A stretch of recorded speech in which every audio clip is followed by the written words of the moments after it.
I haven't knit anything in a while, so to ease myself back into it, I'm learning the techniques I've been putting off. In this video, I'm trying out color techniques, swatching, and sock knitting. I started out with Intarsia, and it was much easier than I had originally made it out to be. I wish I had done it sooner. I watched this video tutorial to start out with, and it really helped me learn the main tips and techniques for how to start out even knitting Intarsia. I'd never done anything like this before. So I just watched this video a couple of times, and then as normal, I took my pink yarn and did a slip knot and started casting onto my needles. These were double pointed needles I was using as straight needles because that's all I had at the moment. And just as normal, I cast it on, did some rows for a swatch, and started knitting in stockinette to create a border. Really, it was to procrastinate learning how to do Intarsia, but I was saying I was going to create a border as I was putting it off. And again, I watched those tutorial videos to learn how to do it in the first place. You can see my little border here, and again, I'm just still knitting this border because I'm very scared of starting. Starting was the hardest part of this. And once I actually finally did it, it was so easy to learn how to do Intarsia, and I wish I had done it sooner. But here is some B-roll as I'm procrastinating actually doing Intarsia. This was helpful though, because I don't think I had actually knitted at all this year. So just to ease myself into it, I was really daunted by doing this new technique. So I just watched some YouTube and knit a little border in stockinette just to get myself started. But finally I gained the courage and decided to actually do what I had set out to do and knit in Intarsia.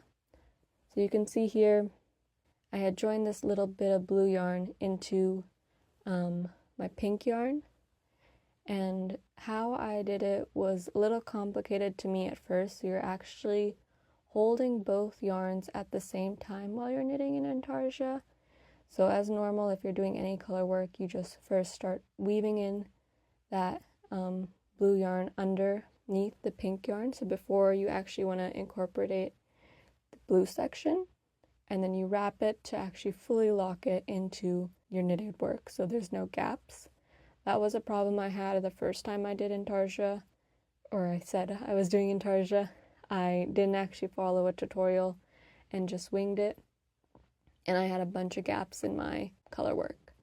So here you can see I've added in the blue pretty seamlessly, and I'm just knitting up with that more. I don't know why I was so worried about it, so I just kept knitting with the blue yarn, twisting it as I knit, and incorporating the pink on its own side, and you can see this divide that was happening.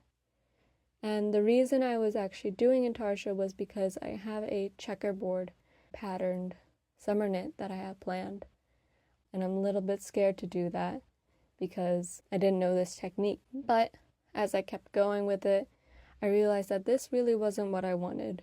With Intarsia, for each color section, you need a separate ball of yarn, but I was more interested in some more intricate forms of color work. Then I realized, I did some research, and I realized that what I had actually wanted to do was Fair Isle.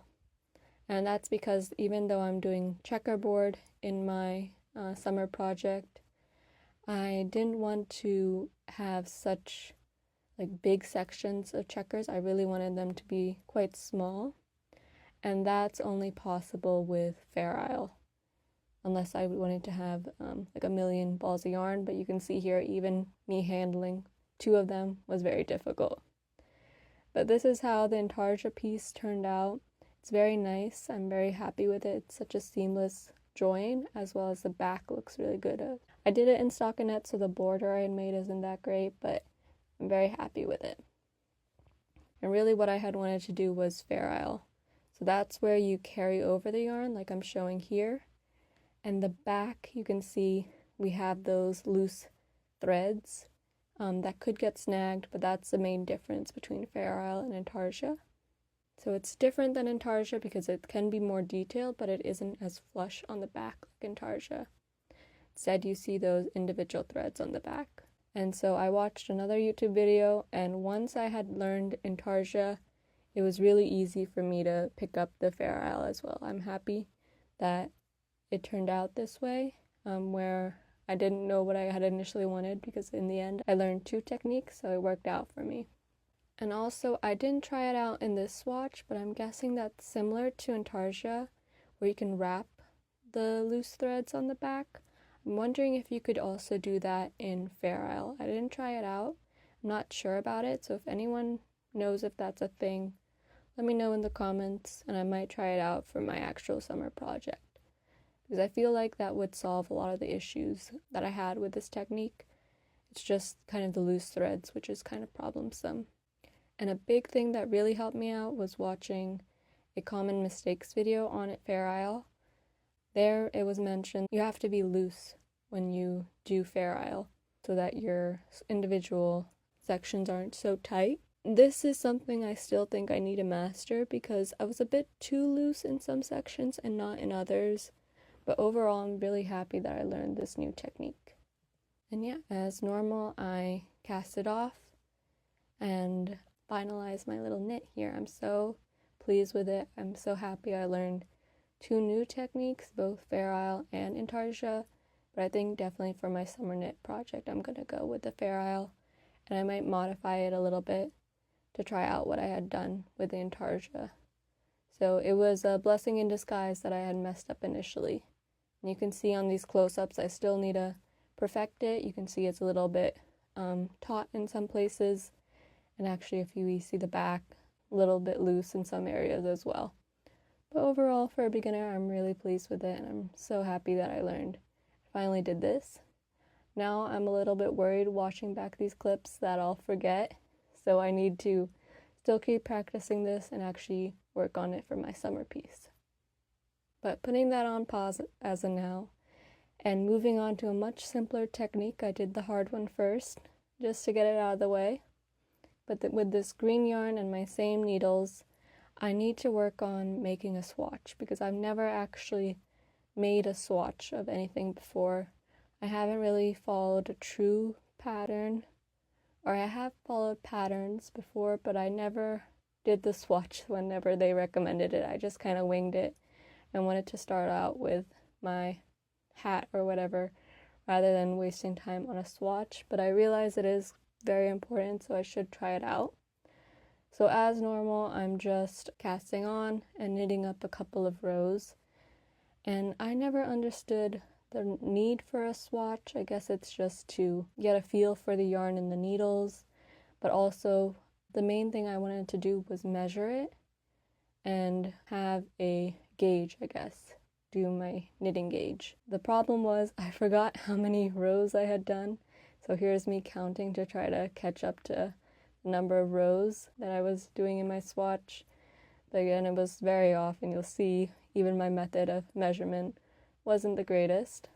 But I just kept knitting on a couple more rows. I wasn't sure how much I needed to do. And this yarn, I've used this before, so I'm familiar with it, and especially with these needles. So this was a little bit redundant and kind of a fail.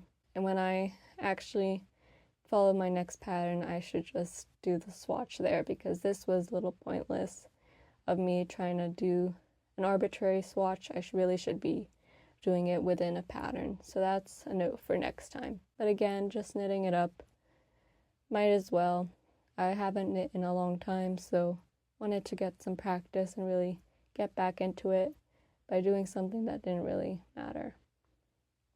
And you can see once I had finally done something a little bit substantial, I kept knitting with it just to prolong the inevitable. Here's some more shots of me knitting around the house. I really do love this yarn though. It's my favorite yarn. Now you can see me, I'm casting. No, I'm not. I'm still knitting. Oh my gosh. I have so many clips. I didn't realize I had so many clips of me knitting. What more is there to say? I had recently used this yarn for a personal project. My goal was to knit hats for all my grandparents, and I had done that. So this yarn holds a special place in my heart. And I still have some left over of the green version of the hat. And actually, you saw me knit that hat in my Chicago video from last summer, so go check that out. And once I was done, I didn't have a ruler, which is the correct way of how to measure a swatch. But I did have a chapstick top, so I figured if I just Google the dimensions of this chapstick top and use that for my measurement, that would work. But again, this was kind of a fail and a little bit pointless. But I promise next time I start a pattern, like an official pattern, I'll make sure to actually measure and create a swatch beforehand, because I see the purpose of it now. But then for my last technique, for my last magic trick, I was taking this purple yarn that you saw me buy in Ireland. This is sock yarn, and last time I've done knitting socks was kind of a fail. It was when I was really new. I feel like it's a little bit more of an advanced technique because it's such small needles. And I remember I was so tight with it, it actually gave me wrist pain and like joint pain. So I wanted to practice socks again. But to start out with, I needed to untangle this yarn. This is a very pretty color. It's grown on me since my trip to Ireland. And I was following a Nitty Natty tutorial, which is the same one I had followed initially when I was working on socks. Bellish was taken down, so I didn't know how to continue that pattern. So I found this Nitty Natty tutorial, and she actually saved me, but not enough because I gave up on those gray socks that I had tried out in my Bellish video. There's nothing like a second chance, so that's why I'm knitting up these socks now. And it was kind of nice because I remember the muscle memory of how to do this cast on. It was really fun, actually. I didn't want to stop doing this cast on. But you can see here, I kind of messed it up, so I'll have to redo this again off camera. But I'm happily surprised with how much I remembered from that Bellish video. So yeah, as of now, I've just cast it on. I still even have to unravel this whole skein of yarn fully. You'll have to see that in my next video. I'm continuing to work up these socks. I'm hoping to have an update in my next video.